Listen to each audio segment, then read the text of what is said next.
contexto da arquitetura e do urbanismo dos anos 30 até hoje mudou muito, né? A arquitetura, eu acho que é uma profissão que oscila muito, a importância histórica que a arquitetura tem na sociedade oscila muito com o tempo, conforme o grau de adesão que ela consegue ter para as necessidades, para o espírito do tempo, né?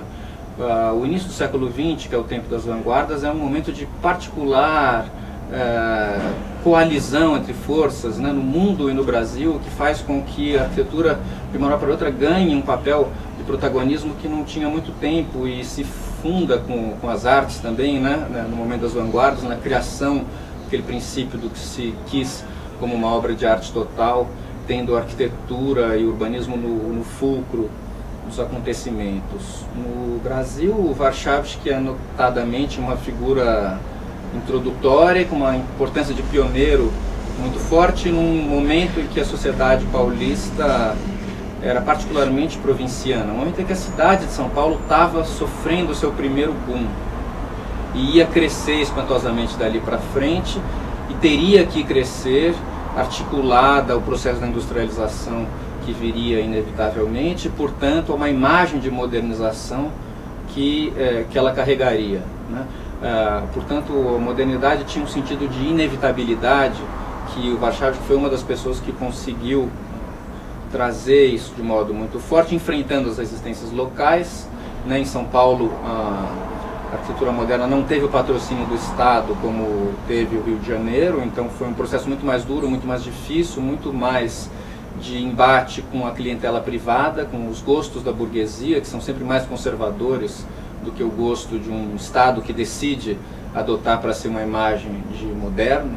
Então, com figuras esclarecidas, algumas poucas, todas elas com uma relação muito forte com a Europa, trazendo esse conhecimento para o interior de São Paulo. O Warszawski muito bem localizado socialmente, em algumas nas famílias nas quais ele se inseriu, com a capacidade, então, de realizar essa bomba, né? Aquilo que chamavam de futurista na época, essa arquitetura que é pouco compreendida ainda na cidade, mas que, no entanto, exatamente por esse efeito de contradição ou de dissonância, conseguiu ter um papel de grande força no seu momento.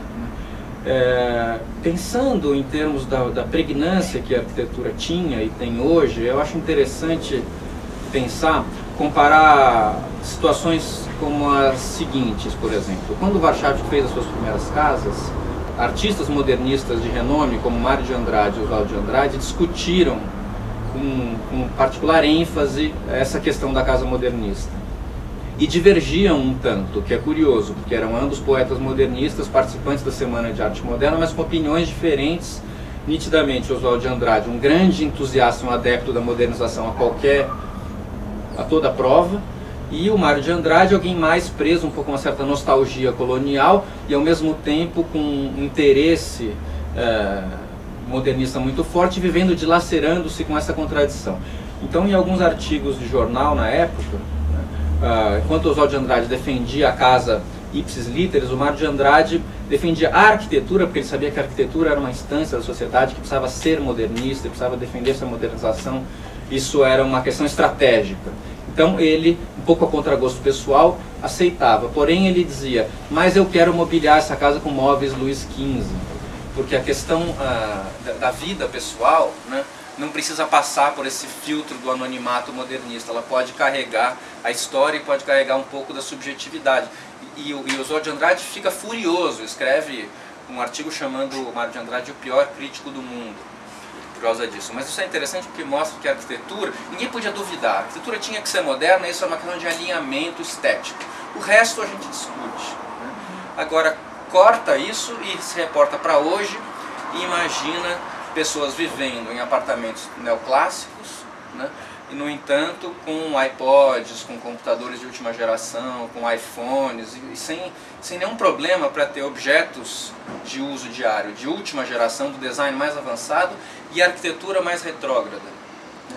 Isso é o avesso da discussão do Mário de Oswald nos anos 30 sobre o papel de cada um. Isso mostra que a arquitetura perdeu tudo que ela tinha naquele momento como questão estratégica na sociedade, de que você tinha que se alinhar com compromisso moderno, e o resto você podia discutir de um modo mais subjetivo. Hoje não.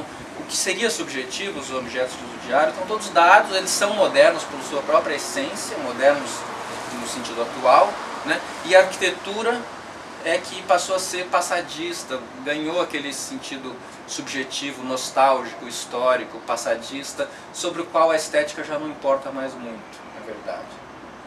Então eu acho que a gente, por isso é muito claro a situação de que vivemos um momento em que a arquitetura recuou e perdeu o grande protagonismo que ela tinha como definidora de questões, né?